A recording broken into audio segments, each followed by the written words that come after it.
Hello, this is Julia Ellingboe, and you are watching Indie Plus Gaming is Other, and thank you for watching. Just to do a quick little recap, this event upholds the Indie Plus community standards. To find out more about those standards, Google for Indie Plus community standards. So please be aware that this event may include discussions about or descriptions of gender and or race issues, I can guarantee it will, and explicit or abusive language. I'm going to try to temper my potty mouth this time, so we'll see what happens. So today's show is, I've got Moyra Turkington and Quinn Murphy and Diaz Truman, and we're going to talk a little bit about Metatopia, which was last weekend in Morristown, New Jersey. It is a game convention for game designers, and you can play test a game, bring a game to play test, you can come as a player. They also have panels, focus groups for initial testing and beta testing, and it's a really fantastic con. Then we'll talk a little bit about some of the games that that were there, and in particular I would like for Mo and Quinn and Mark to talk about the games that they brought. So why don't we start with Metatopia. So this last one was my second one. I went last year and I really, really enjoyed it. And one thing I really liked about it was that they really incorporate a lot of panels and workshops that are tailored to discussions, or our discussions, about gaming as other, and diversity, inclusion, queerness in gaming. And they line them right up to workshops and panels about doing layout and design. So this inclusiveness really is set alongside all the other very important pieces of game design. So it was fun. I did a bunch of panels, and I got to say the same thing over and over again, and sort of surprised that people kept coming back and hearing me talk, but I was glad for that. So Mark, what did you think of it? It was great. It was my second Metatopia as well, or third. I don't remember now. It's been at least more than one. And every time I come, I think I think I'm going to see everybody and talk to all these designers, and then there's like a million more people than I thought would be there who I wanted to talk to, and so I feel pulled in like a million different ways in the best possible way. And I think that what you said about the kind of diversity, like to see diversity as a design challenge, as a challenge for our community, right? The same way that designing, to make players have more fun is a design challenge, right? It's just great to have it be a part of the conversation, and I think it says a lot about how far we've come in the last year, when we started doing the first Gaming as Other panel last year. That was like the first time we had sort of used that brand and started to talk about the issues. And Julia was in the audience at that point, and we all felt silly because it was like, well, Julia's right here. She's been trying to talk with you guys about this for like a million years, right? But we got to this point where there's like some critical mass, and now to be up on the stage and then do the same thing with Quinn and say, well, Quinn's in the audience this year, but it's just sort of like we're starting to really build that momentum, I feel, around the issue. Big thanks to Vinny and Avi for constantly making it part of the conversation, because that's a conscious choice on their part. Absolutely. Mo and Quinn, how many times have you guys been? No, I saw Quinn last year. So yeah, I've been 3. Oh, wow. Yeah. And this was my I first? don't miss it. That was your first? Mm-hmm. Nice. All right. So Mo, as a first timer, what was it like for you?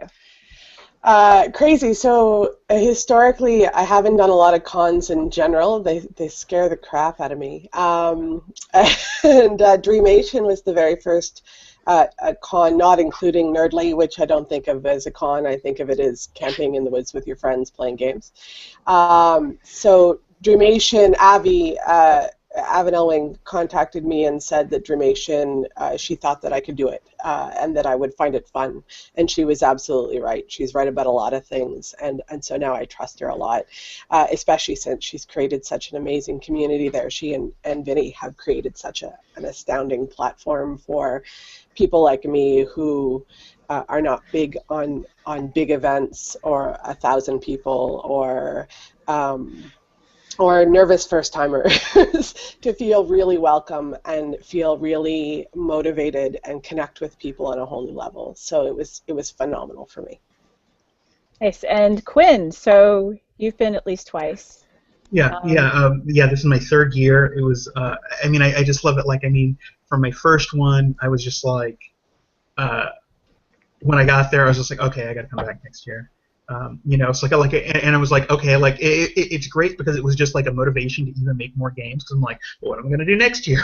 Like, you know, so had a nice drive, and then you know, last year I gave the alpha for Five Fires, and this year I was able to bring back the mostly finished. I discovered beta of Five Fires, and it's just awesome. The space you get as like a designer, you know, or even a player just to like talk shop. I mean, I almost lost my voice, cause just being able to talk so much, just like, you know, you just talk about games and this theme that we all love so much for like 3 or 4 days straight, and it's amazing. Cool. So since you're still there and you're, I got to play in Mo's game. Against the Grain, and I got to play in Quinn's game, Five Fires, and Quinn played in Mark's game, Cartel. Is that correct? Okay, cool. So Quinn, I absolutely loved Five Fires. It was the second game I played at the con that weekend, and it was a nice way to start the whole con. I had asked for sort of light, fun, silly games, and Mo's game was not, but that was okay. And your game could have gone either way. And I have to say that character creation was so incredibly fun. So tell the world about your game first.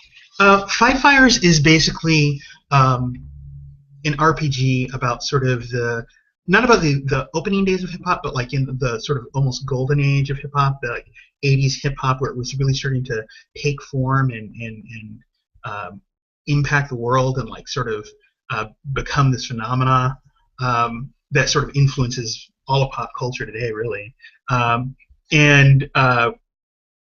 It's about you know, ultimately I like to say that it's really a game about making art, and art just happens to be hip hop.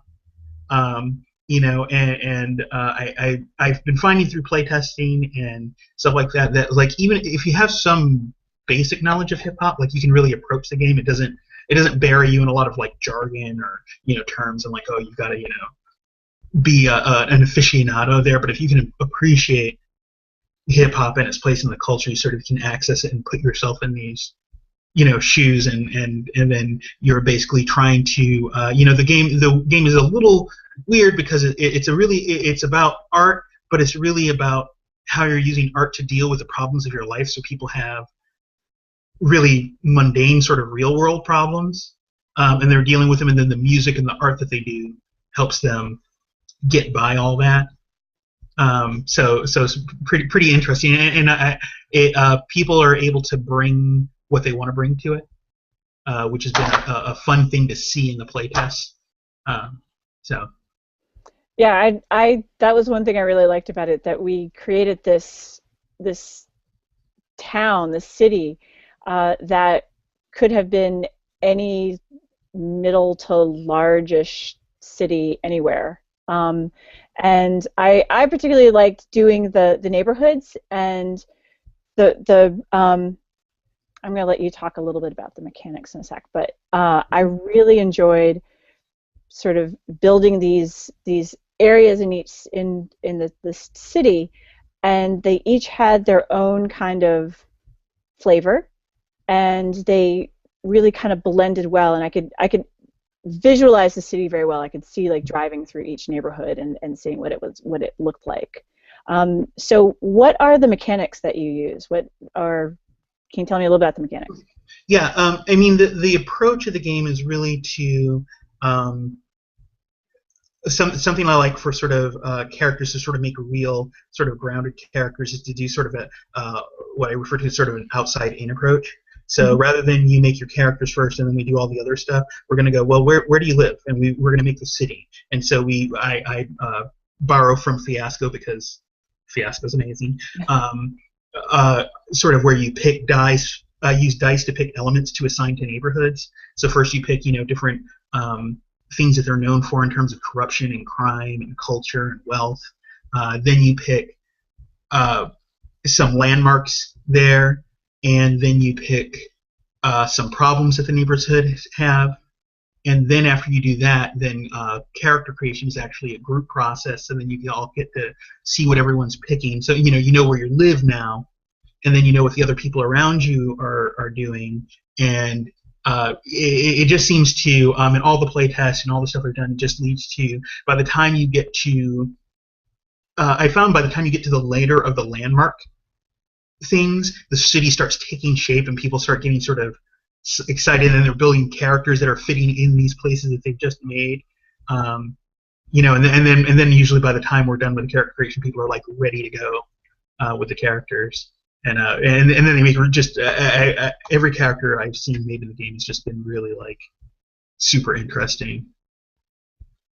Yes, I kind of lucked out because after the session ended, we got to sort of play a fake version of it. So I got to get to know my character a little bit more, and I picked. You have like two like really large goals and then a smaller goal, and I picked doing the smaller one, and I could see how that even just picking like this one small goal, and it was that my character liked a guy at the masjid, and she was very interested in music, and he thought that music was haram, and she had to sort of convince him and convince basically the masjid that it was okay to have some sort of music event at the masjid, and I failed miserably, but it was actually really good anyway. And the other game I got to play was Mo's game Against the Grain, and it was a LARP. For the past couple of years, I've been doing a lot more LARP writing and playing more LARPs, and I really, really enjoy LARPs. And Abby sent me an email and said, so I've got this game, it's by Mo, and let me know if you want to be in it. And I looked at it, and at first I was like, ah! And and then I remembered that how many times I heard that when I put out Steal Away Jordan. That I would say, this is my game, and it's really fun. And people would go, ah! So I said, well, I guess I should play it. And my biggest fear was that it was going to be several people, and I'm going to have you explain. I'm just kind of building up the trepidation. So my biggest fear was that it would be, oh, thank you, you brought me dinner. Me and 6 to 10 white people talking about a black woman who was being ostracized by another group of people. And that didn't sound particularly fun. And I kept thinking, you know what, I've heard the same thing about Steal Away Jordan, so I'm gonna play it. And I got there, and it was actually 3 people, 3 other players, and so it was a much more intimate setting. And you really built up, I don't want to say a safety net, but you built up the way the game starts up.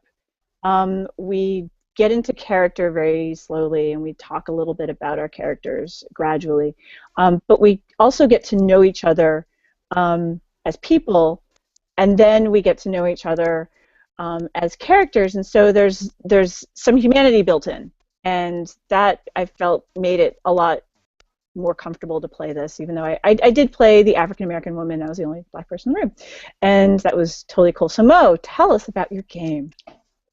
So Against the Grain's been in development for about a year. I had been dreaming about doing a series. I am doing a series, which I think I finally found the name for, which is a Warbird series, which is a series of games about women in World War II. And this is the first one that I've written. It wasn't the first one I intended on writing. It kind of took me over. So just as I was starting to plan writing it, I was writing originally a game about, well, there's a bunch of them. I won't go into that level of detail, but essentially, as I was in really early planning on the series, the hashtag Solidarity is for White Women came over my Twitter, and I watched it with an intense fascination. So as a white academic feminist, it was a scary, scary hashtag, and I read a lot about it, and I'm very thankful to my before then self that I shut up for the whole time and just read. And it started me thinking about how all of the stories that I'd been really wanting to tell as a course of Warbirds were about all these like lost stories of women, the Rosie the Riveters and the Tank Women and the Night Witches and the Code Breakers and all the people who are lost in the stories of war and domination, and how the war is really a time of great opportunity, but a terrible, terrible time at the same time. And so sometimes those opportunities had terrible costs.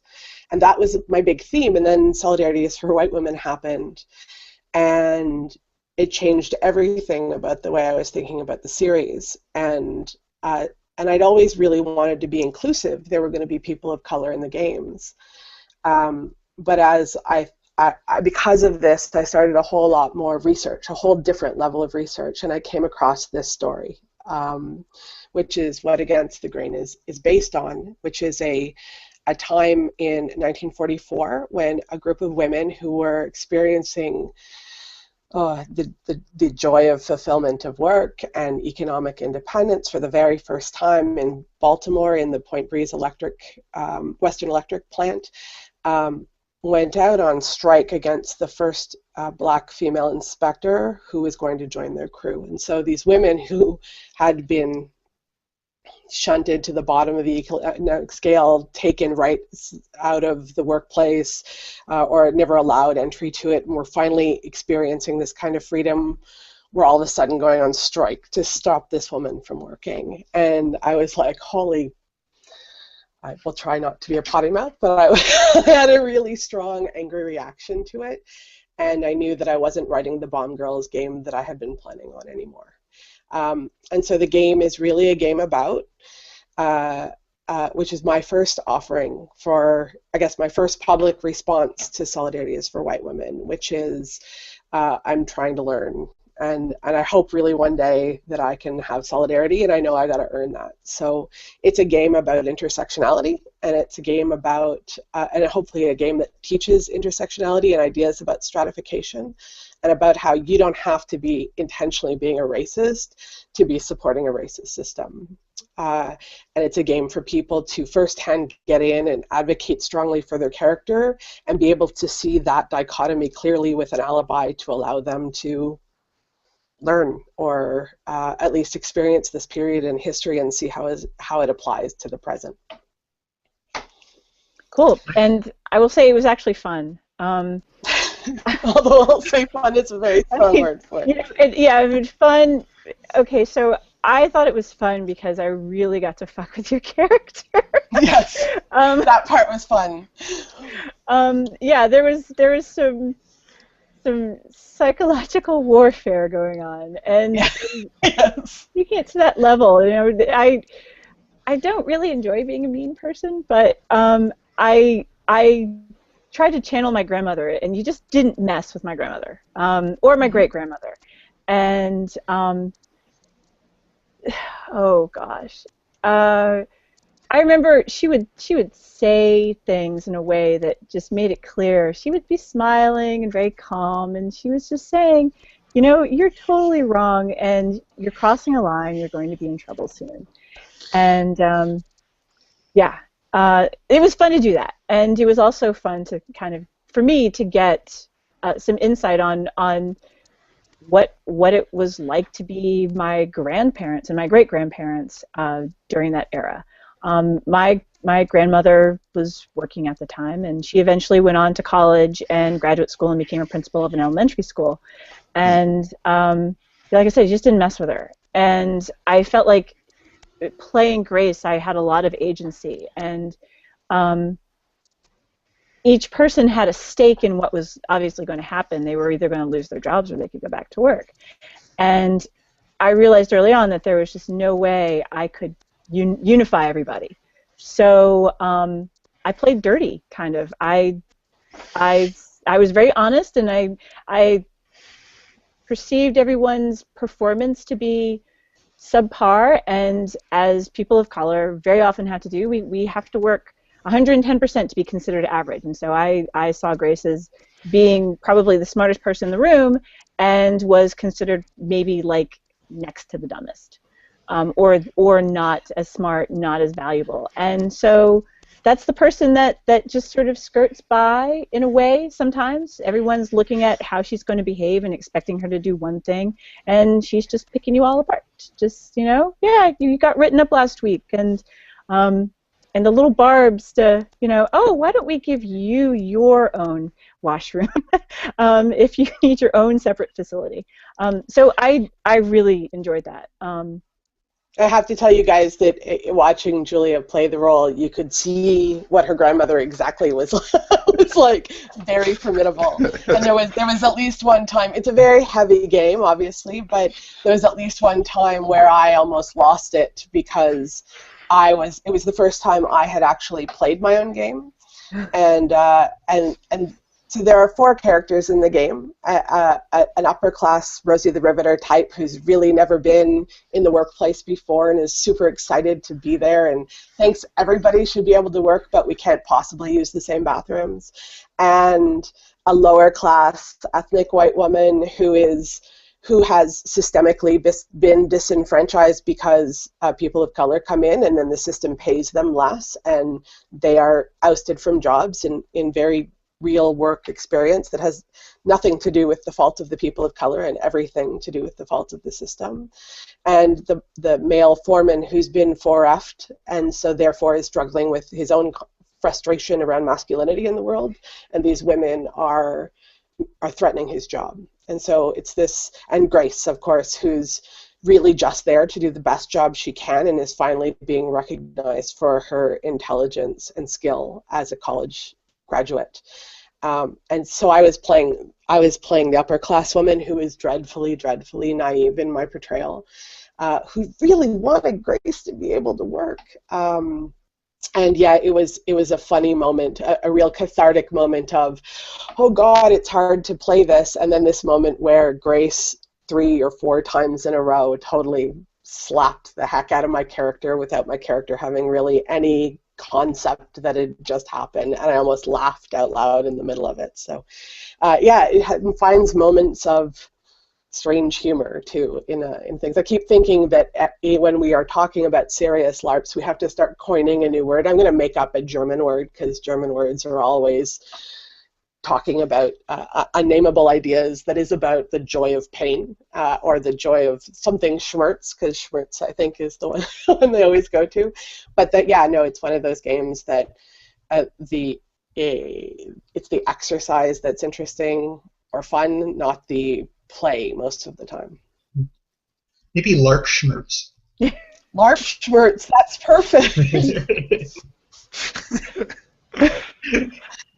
And has been on indie games, so That's awesome.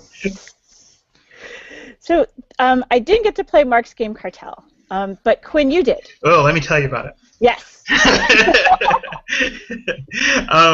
So I mean, it's about sort of the Mexican sort of narco, sort of trade, economy, war, like all of the stuff, and how it sort of is woven in, like, completely through, like, all of Mexican society, and like how you're playing these people who have one side where they're doing just, I mean, basically sort of unspeakable type of stuff, but they're still like people, right? And they're still connected, and they're still like, they're not like these, they might be monstrous at times, but they're not human.